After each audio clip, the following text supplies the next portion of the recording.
Assalamualaikum warahmatullahi wabarakatuh. Halo anak-anak, selamat pagi. Apa kabar kalian semuanya? Sehat-sehat ya? Dan itu yang Ibu harapkan. Nah, untuk kali ini kita bertemu di semester 2 ya, yaitu semester genap. Kita akan belajar bab 1 dulu di semester 2 ini, yaitu tentang sistem organisasi kehidupan makhluk hidup. Nah, kita akan belajar tentang sel dan jaringan. Nah, anak-anak, eh, kalian pasti tahu dong ya, apa itu tentang kehidupan. Nah, kita akan belajar tentang organisasi kehidupan. Nah, perhatikan gambar. Eh, Sistem organisasi makhluk hidup.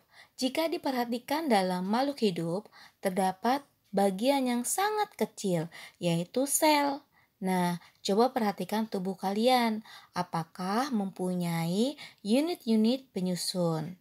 Nah, sel ini merupakan bagian unit terkecil dari penyusun makhluk hidup dalam suatu organisasi kehidupan ya.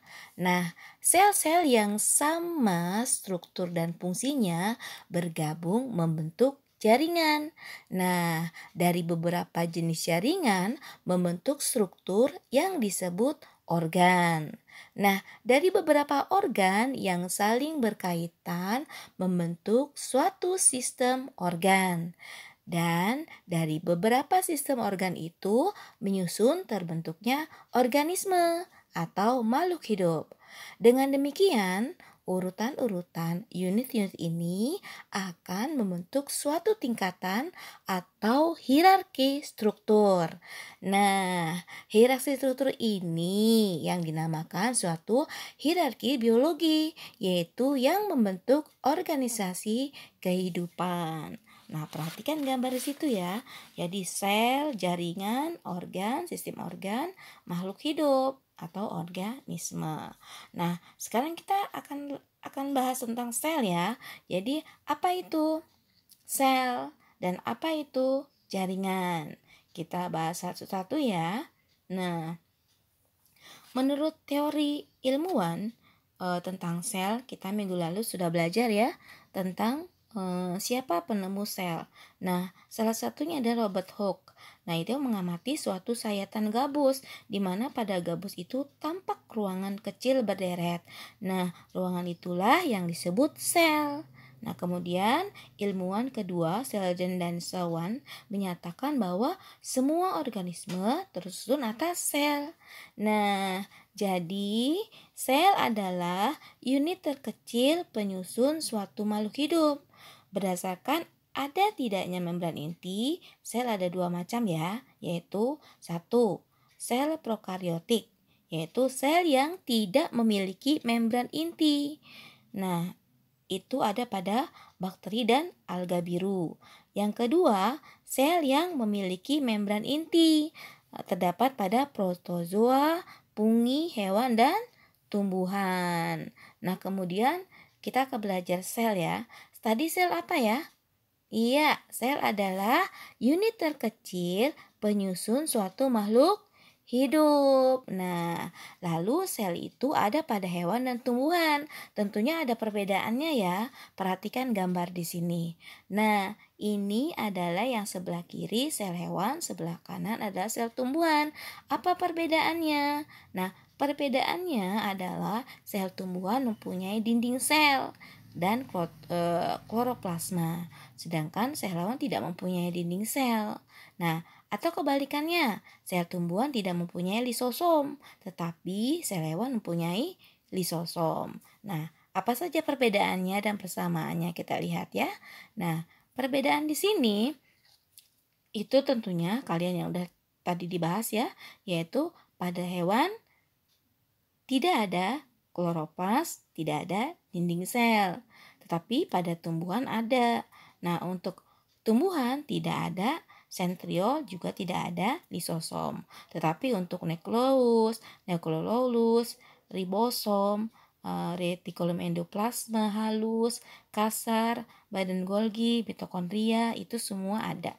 Hewan dan tumbuhan juga ada. Jadi yang organel sel yang berbedaan yang perlu kalian ketahui adalah pada tumbuhan itu ada kloroplas dan dinding sel, sedangkan pada hewan tidak ada. Kemudian untuk sentriol dan lisosom pada tumbuhan tidak ada, tapi hanya pada hewan. Nah, demikian tentang sel ya. Nah, sekarang kita belajar tentang jaringan. Jaringan itu apa ya? Nah, jaringan itu adalah kumpulan sel yang bersatu dan bekerja sama untuk melakukan fungsi tertentu. Nah, sekarang satu jaringan pada hewan. Perhatikan di sini. Nah, jenis jaringan pada hewan itu ada yang dikatakan jaringan epitel. Nah, jaringan epitel ini berfungsi untuk melindungi jaringan di bawahnya. Nah, perhatikan gambar jaringan epitel ya. Jaringan epitel itu adalah fungsinya untuk melindungi jaringan di bawahnya. Nah, kemudian jaringan ikat. Nah, jaringan ikat ini menghubungkan organ-organ tubuh hewan. Jaringan ini tersusun atas serabut yang kuat dan lentur. Nah, contohnya lihat jaringan ikat ya. Kemudian jaringan otot. Jaringan otot ini berfungsi sebagai alat gerak aktif, yaitu tersusun atas serabut halus yang disebut miofibril. Nah, yang terakhir adalah jaringan saraf. Nah, jaringan saraf ini berfungsi menerima, meneruskan, dan merespon rangsangan yang diterima oleh tubuh. Nah, itu adalah jenis-jenis jaringan hewan ya. Nah, untuk jaringan manusia, jaringan hewan ini yang mempunyai tadi ada jaringan epitel, jaringan ikat, saraf, dan otot. Nah, contohnya kita lihat adalah jenis tubuh hewan burung. Nah, dia mempunyai saraf, jaringan ikat, jaringan epitel, jaringan otot. Nah, jaringan otot ini terdiri dari otot halus. Nah, perhatikan jaringan otot ya pada burung ini. Nah, jaringan otot ini ada otot polos, yaitu bekerja tidak disadari. Terus otot lurik, bekerja secara sadar. Kemudian otot jantung. Nah, itu bekerja tidak disadari. Nah, demikian jaringan tubuh manusia. Sebenarnya sama ya manusia dengan tumbuhan, jaringan tubuh manusia dengan hewan itu sama, mempunyai jaringan ikat, jaringan otot, jaringan epitel, dan juga jaringan saraf. Nah, jaringan otot juga sama, yaitu ada otot lurik, otot polos, dan otot jantung. Nah, seperti itu ya.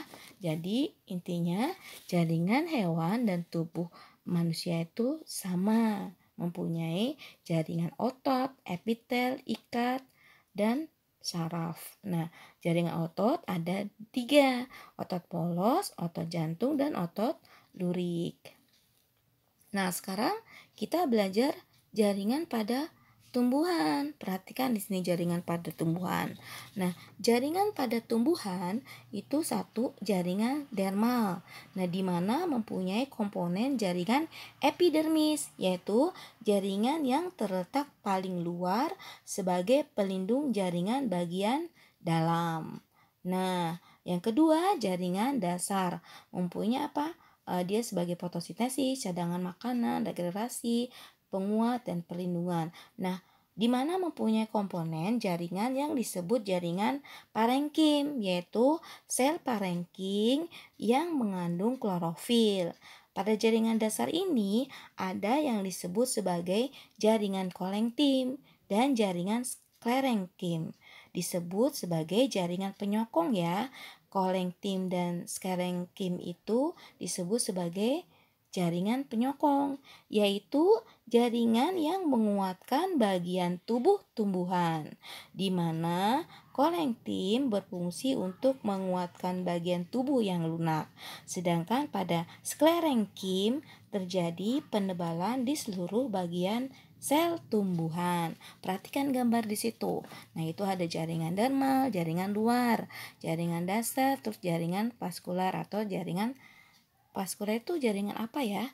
Jaringan vaskular itu adalah jaringan transportasi atau pengangkut, yaitu jaringan yang mengatur transformasi bahan dari hasil fotosintesis. Jadi, pada jaringan vaskular ini, komponen jaringannya adalah jaringan kayu atau silem yang berfungsi mengangkut air dan unsur hara dari dalam tanah sebagai bahan fotosintesis menuju daun. Dan yang kedua, jaringan tapis atau floem yang berfungsi mengedarkan hasil fotosintesis menuju seluruh bagian tumbuhan. Perhatikan gambar di sini ya.